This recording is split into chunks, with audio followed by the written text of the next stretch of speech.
let's take a minute and use that process of likening, understanding Scripture from that point, and apply it in sort of a fractal, metaphorical nature to what's going on today.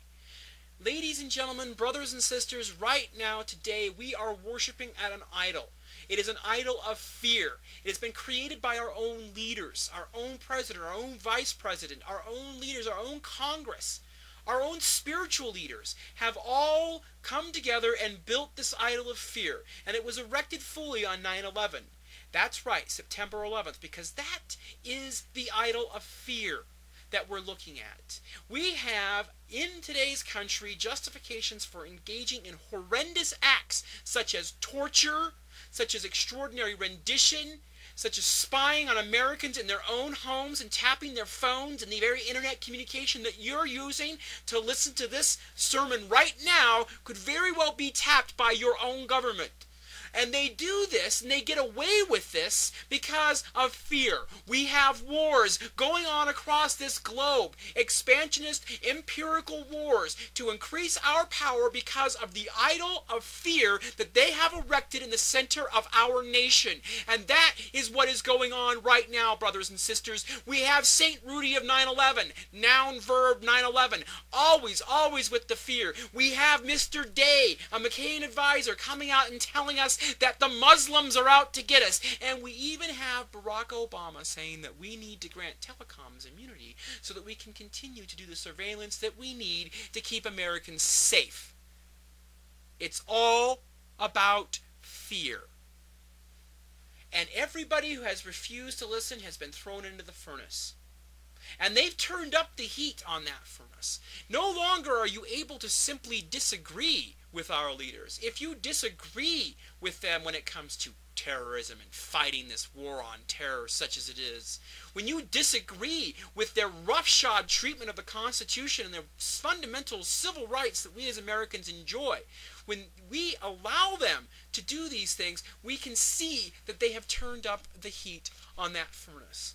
Dick Cheney himself has said that anyone who disagrees with the administration is giving aid and comfort to the enemy. There's a copy of the Constitution right back there. The constitutional definition of treason is to give aid and comfort to the enemy. Calling someone a traitor is certainly an indication that the heat has been turned up on the furnace into which they will throw those who disagree, so they will be destroyed. Now, where then is Shadrach, Meshach, and Abednego? Where are they?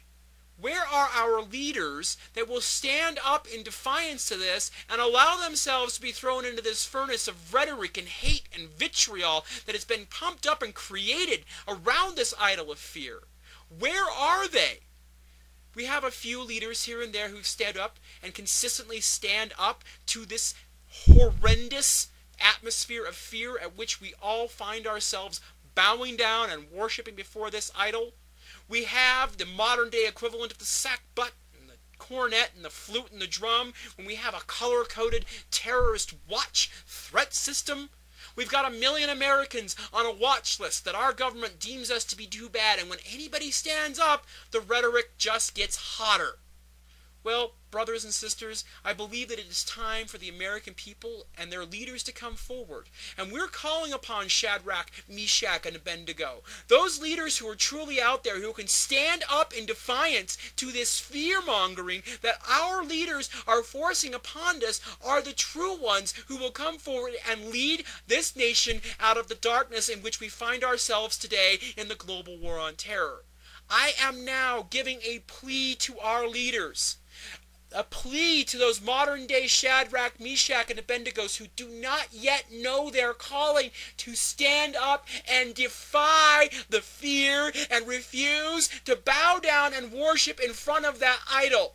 I promise you that when you step forward and when they are going to bind you and throw you into the furnace of that fury, that you will survive. You will survive the heat. And when you do, there with you, within the flames of that furnace, standing up in defiance of fear, will be the spirit of America. I plead with our leaders, and I plead with you as an American people, that you help to find them, and that you continue to cry out against injustice, so that you may prod them to action, so that they will come forward, face the heat and fury of that furnace, and allow the spirit of America to come forth. Brothers and sisters, if we will simply look at and understand the importance of these sacred texts as they were brought to us, and truly begin to apply them in our lives, then we can find our way out of darkness. It starts with our leaders taking the steps necessary and standing up and refusing to worship that idol of fear, and refusing to allow the fellow Americans to sit down and to kneel down in front of that idol. We're calling upon you. Shadrach, Meshach, and Abednego, we need you now more than ever.